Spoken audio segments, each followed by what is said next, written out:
Hello students, hope you have a good day today. In my last class, I discussed about the contrast between the caged bird and the free bird.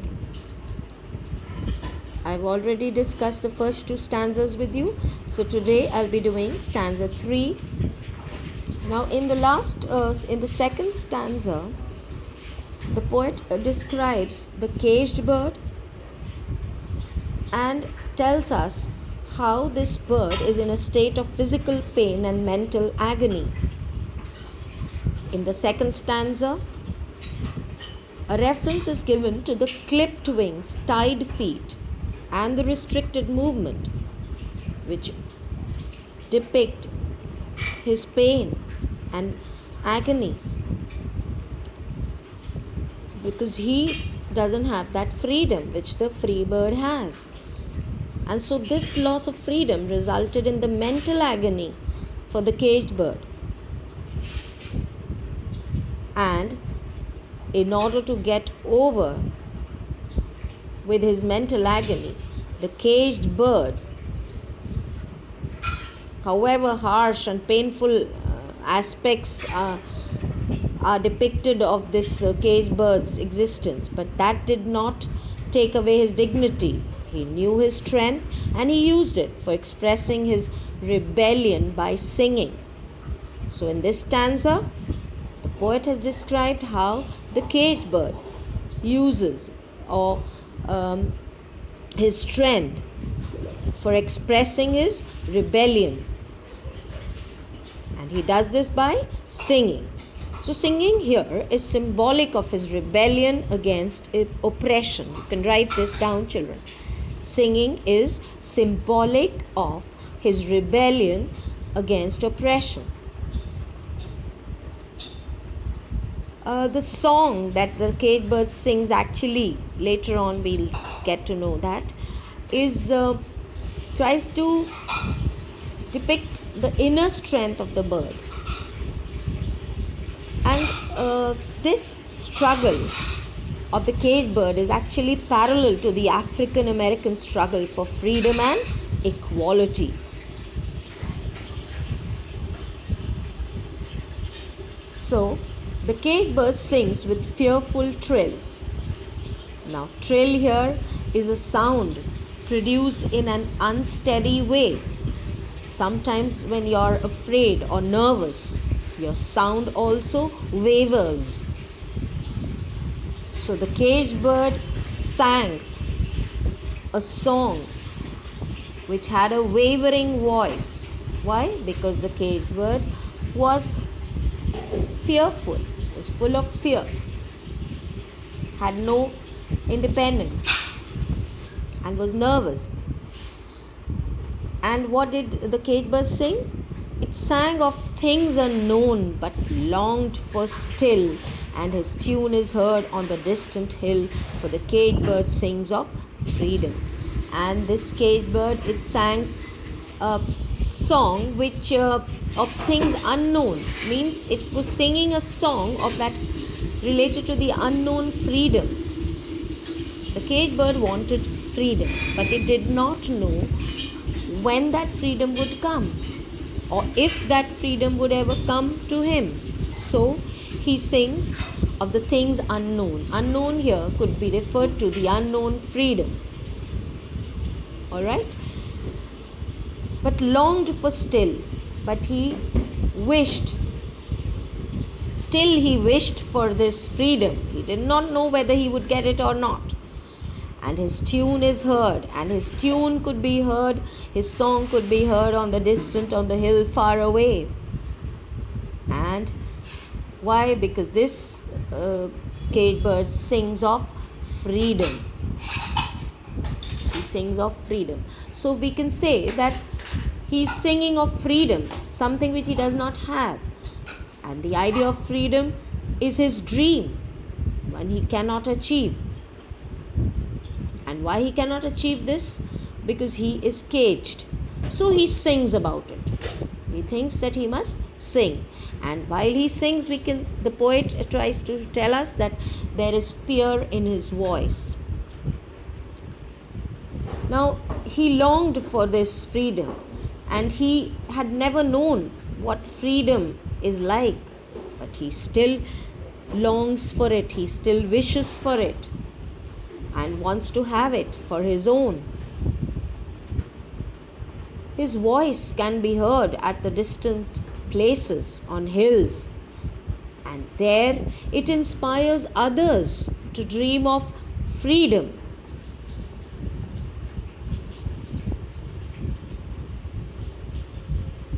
So,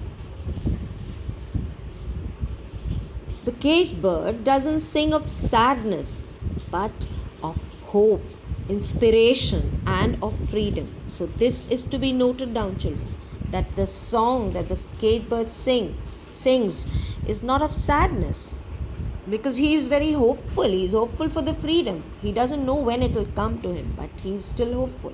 And this is like an inspiration to the others also. Even though you are facing such circumstances where you are unable to do anything, if you still have hopes, you can be happy.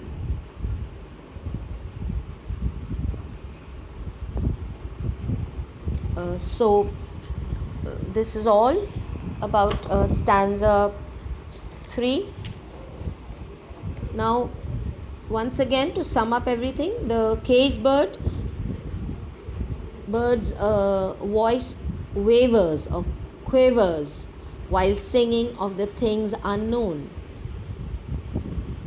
He knows about his condition, but still he longs, he wishes for freedom. And the poet is trying to tell us that the bird's cry for freedom is heard at a faraway place, at a distant hill.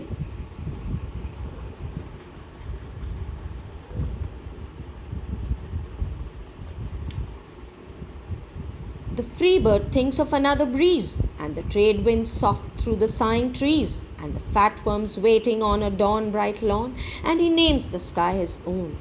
Now again here the poet talks about the free bird. The free bird which leaps and floats freely in the sky. Now, the free bird thinks of another breeze. Now here the poet has tried to depict the selfish quality of the free bird, because the free bird selfishly wishes for more freedom for himself. Another breeze here means some more freedom. He's wishing for another breeze. In the first stanza it says that he leaps on at the back of the wind, and he swoops down, and here he's wishing for another breeze so that he could fly freely still. So the free bird thinks of another breeze means he selfishly wishes for more freedom for himself, and he revels in his freedom. He enjoys flying through the trade wind. Trade winds, children, you all know, you've studied in geography about the trade winds. The winds that blow towards the equator and to the west. So the poet is here trying to tell us through the free bird that the free bird enjoys flying through the trade winds that blow through the trees. Soft through the sighing trees here means that blow through the sighing.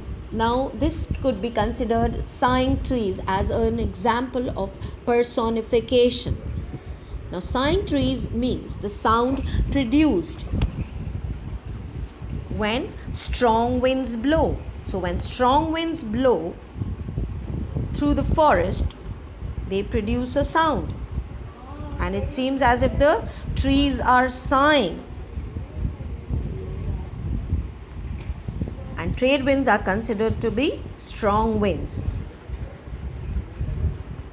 Now again you can write sighing trees are referring to the sighing sound made by the breeze while passing through the leafy branches. So underline the word sighing trees and please note down. Refers to the sighing sound made by the breeze while passing through the leafy branches. Now this actually here gives an indication to their lack of freedom, as the trees are also tied to the ground just like the caged bird. So sighing trees could also indicate that how they lack freedom just like the caged bird. And the fat worms waiting on a dawn bright lawn. Fat worms here means the prey, how an animal catches the prey. And the fat worms waiting on a dawn bright lawn. So here he is trying to say that the free bird thinks of the fat worms or the prey that will be his food. Now here he is trying to be very selfish, thinking only about himself, thinking of some more freedom for himself, thinking of those fat worms in the form of prey for himself. And with the wind in his feathers, water and earth beneath him, and the whole sky with him, he feels majestic, king-like in his freedom. And he names the sky his own, and he calls the entire sky as his own domain, as his own territory.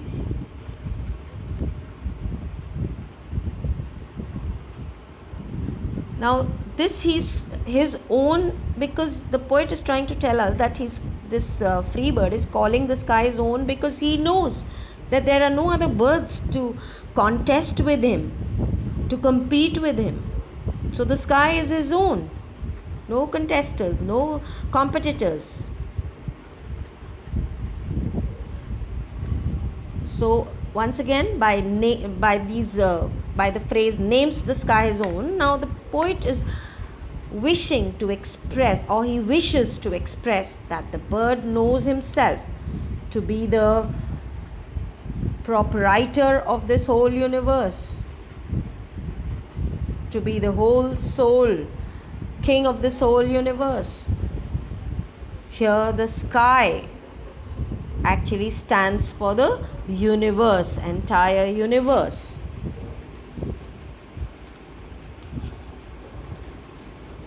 So you can write one more line here, that the free bird actually doesn't need others' mercy. It feels as if he has everything for himself. He's so free to move anywhere, free to move through the move along with the trade winds that gently move through the sighing trees.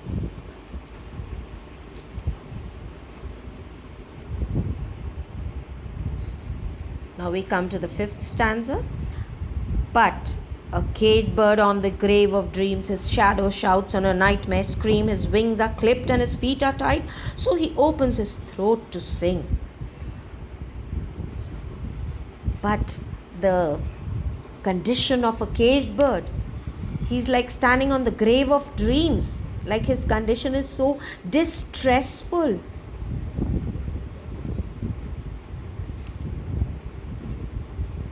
It's very distressful, and he seems to be standing there just like as if he's because caged bird knows that he's not flying in the sky, he's not free, but he's just a captive, just a prisoner.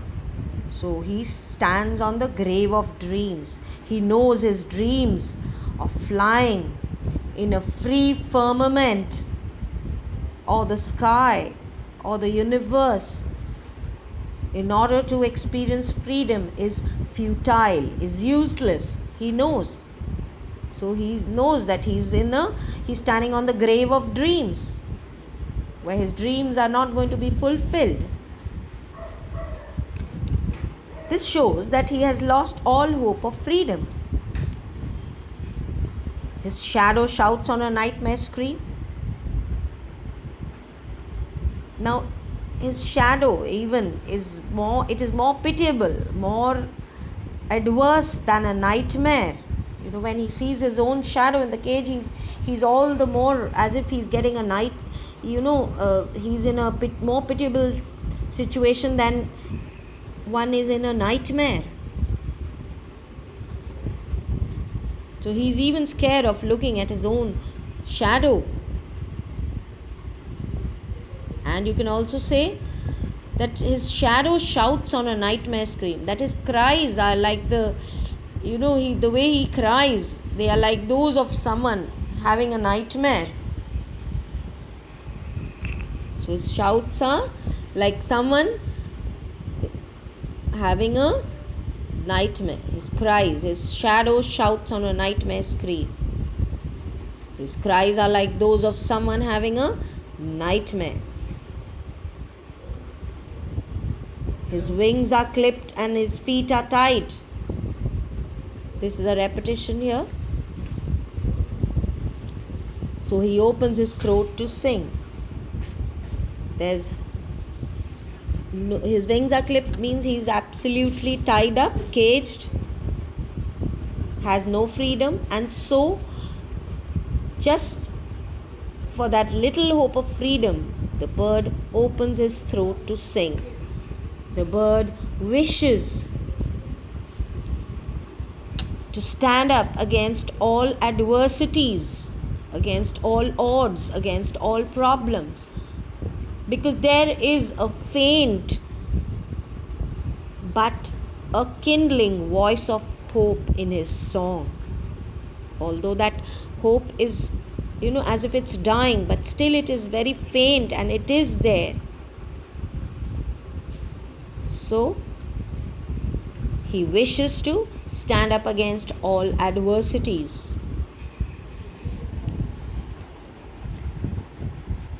The cage bird sings with a fearful trill of things unknown but longs for still. Even though the cage bird lives a harsh life, he continues to persevere, and is unwilling to surrender.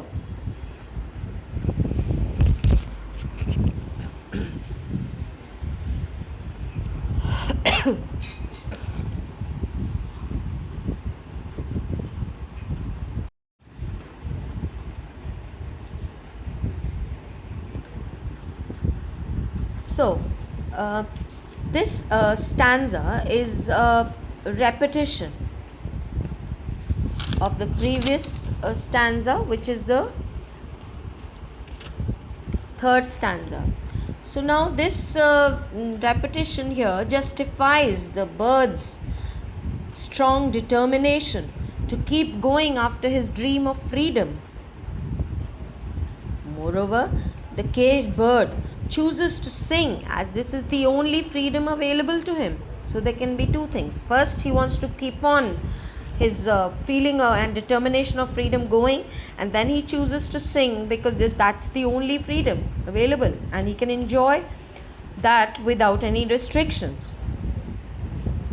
His wings are clipped, feet are tied, but his throat is not choked yet. So this is something that the poet has felt at heart, and that is why she uses the title, I Know Why the Caged Bird Sings. So, my dear children, now this might be seen as the poet's message to raise our voice, to express ourselves, even though the stronger wants to suppress the weaker, and to never give up, never ever give up, no matter what situation we are in. We must not surrender, even though the stronger tries to overpower. So, the weaker must not get suppressed. This is the message that probably the poet is trying to